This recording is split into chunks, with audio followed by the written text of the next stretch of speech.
Êtes-vous en santé? Oui? Une personne sur 50, c'est fantastique.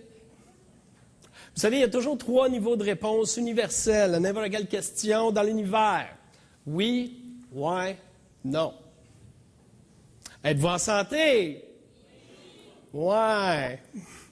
Ben, écoutez, pour être sûr de bien se comprendre, on va se donner une définition de ce que c'est la santé. L'Organisation mondiale de la santé, en 1986, a changé la définition pour celle-ci. Non seulement l'absence de maladie ou d'infirmité, mais l'état complet de bien-être physique, mental et social. Êtes-vous en santé? Oui, ouais, non. Hein? Ouais.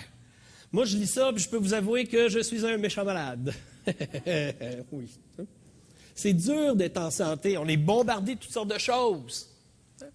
Je vais vous poser une autre question là-dessus. Est-ce que votre équipe est en santé? C'est sûr que si à un moment donné, j'ai un stress ponctuel, j'ai de la misère à dormir, il y a quelque chose de normal là-dedans. Le problème, vous le savez aussi bien que moi, c'est quand le trouble devient normal. Quand c'est normal de ne pas dormir.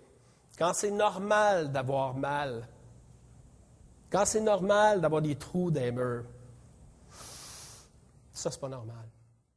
Par exemple, dans mes formations, quand les gens me demandent « Comment est-ce que tu fais, toi, pour donner des cours? Ça ressemble à quoi tes formations? » C'est un buffet. Un buffet, c'est tout simplement, tu rentres puis tu choisis ce que tu manges. N'est-ce pas? Qu'avez-vous le goût de manger? Fait que c'est toujours des formations qui sont très flexibles. Toujours adaptées aux besoins du client. On se rend compte avant, c'est clair. Chaque participant choisit un élément de stress de sa vraie vie, et c'est de ça qu'on parle. On peut trouver des techniques peut-être pour contourner l'élément stressant. Ça, c'est choisir ses combats. Si vous êtes en couple, vous savez exactement de quoi je parle. On n'aimera pas personne. Hein? Il y a des murs qui sont plus faciles à contourner, évidemment, qu'à démolir. Contourner, ça ne veut pas dire baisser les bras non plus. Là. C'est peut-être qu'il y a une autre façon de faire les choses à laquelle je n'ai pas pensé. Hein? Deuxième chose, le changer l'élément stressant. Si vous êtes en couple, vous savez de quoi je parle. Thank you. Régler l'anomalie à la source, là. J'ai un de mes anciens patrons qui m'a parlé à un moment donné de quelque chose d'absolument phénoménal. Il a dit, Stéphane, je vais t'apprendre comment fonctionnent les faucons et les yakas. Savez-vous c'est quoi les faucons et les yakas? Faut qu'on fasse ci, faut qu'on fasse ça. Il n'y a qu'à faire ci, il n'y a qu'à faire ça. Et qu'est-ce qu'on fait dans la vraie vie? On ne fait rien. La chaise sur laquelle je suis assis depuis 1978, qui fait « pac, pac, pac, pac », je suis obligé d'aller chez le chiro, parce que je ne l'ai jamais changé. On parlait de procrastination tout à l'heure avec Mme Sauvé. C'est ça. Changer l'anomalie à la source. Troisième chose, s'adapter. Chez Walmart, le dimanche, vers 10h30, 11h le matin, c'est full. Et là, je sors, c'est stressant, oui. Quand je sors de là, j'ai le point de stress, les épaules comme ça. Puis je dis à ma femme, moi là, ça là, hein, je suis pas capable de... Et qu'est-ce qu'elle me répond? Si ça prend juste ça pour t'énerver, c'est peut-être toi le problème. Je l'aime. Elle a raison. C'est peut-être ma perception qui définit ma réalité, puis c'est peut-être ma perception que j'ai à changer. Quatrième point, l'accepter. Ça, c'est d'apprendre à pardonner. Une des choses très importantes qu'on voit dans cette formation-là, c'est de faire la différence entre ce que je contrôle et ce que je ne contrôle pas. Et d'avoir, évidemment, la lucidité de faire la différence. C'est une belle prière, ça. Hein? La prière de la sérénité. C'est beau, ça. Vous regarderez Google. Hein? Qu'est-ce que je contrôle? Qu'est-ce que je ne contrôle pas? Et si je me bats pour quelque chose que je ne contrôle pas, est-ce que c'est considéré comme une perte de temps? C'est cela. Alors, imaginez un buffet dans lequel les gens vont avoir justement des formations sur mesure. Formation, évidemment, ça inclut conférences aussi. Je vous l'ai dit, je suis un prof. Tous les participants sortent de la formation avec un manuel de formation entre les mains. Très important, parce qu'évidemment, quand on sort d'une formation, souvent on a l'effet feu de paille. Et puis le lendemain, qu'est-ce qui arrive? Le quotidien. Je vous disais tout à l'heure, je suis un prof d'histoire, je raconte des histoires. J'ai un de mes clients, un chef d'entreprise, un entrepreneur, et puis lui, chef de famille aussi, 2 enfants.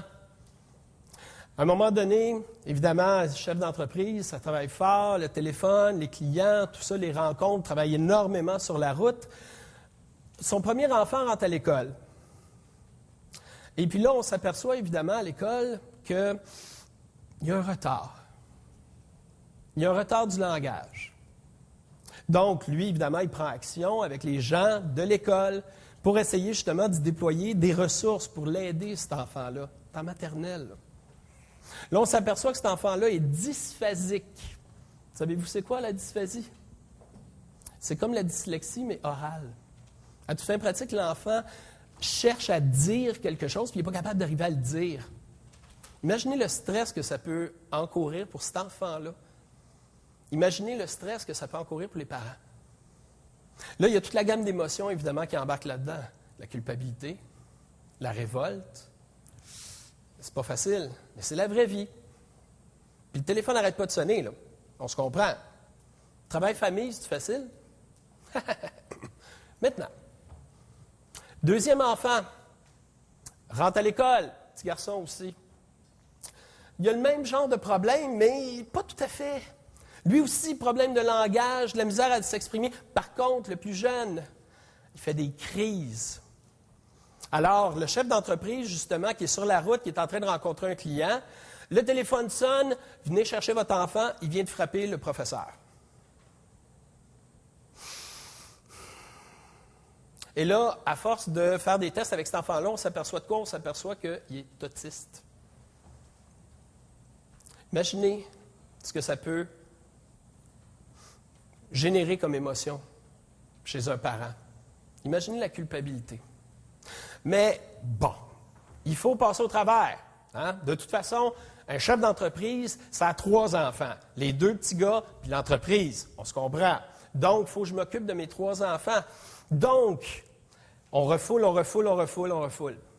Qu'est-ce qui arrive quand on refoule trop ce fameux stress-là qui vient nous chercher par les tripes?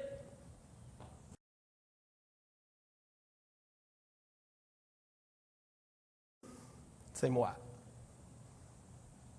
Savez-vous c'est quoi, ça? C'est pas de la calvitie, là, on se comprend, là. Ah, boy. C'est un zona. Savez-vous c'est quoi un zona? Oui, c'est la maladie la plus agréable du monde. Un zona, c'est une réactivation du virus de la varicelle chez les adultes. Et c'est dû au stress, du moins le stress qui est mal géré. Alors, ça, c'est moi, l'année passée. Je ne peux pas dire que je suis un expert en gestion de stress. Je ne sais pas si ça existe, honnêtement, des experts en gestion de stress. Je suis un expert en stress. Venez me voir à mon kiosque, je vais vous montrer mes ongles. Le stress mal géré, que ce soit pour soi, que ce soit pour son équipe, ça a des conséquences physiques. Souvent, on a tendance à dire, on sépare le psychologique du physique. On a évidemment un seul corps. Que ce soit le cerveau qui pense ou le corps qui réagit, tout est interconnecté.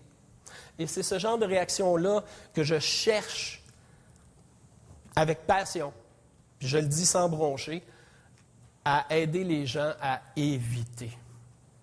Le but de la gestion du stress, c'est pas de guérir, c'est de prévenir. Relax, don't do it.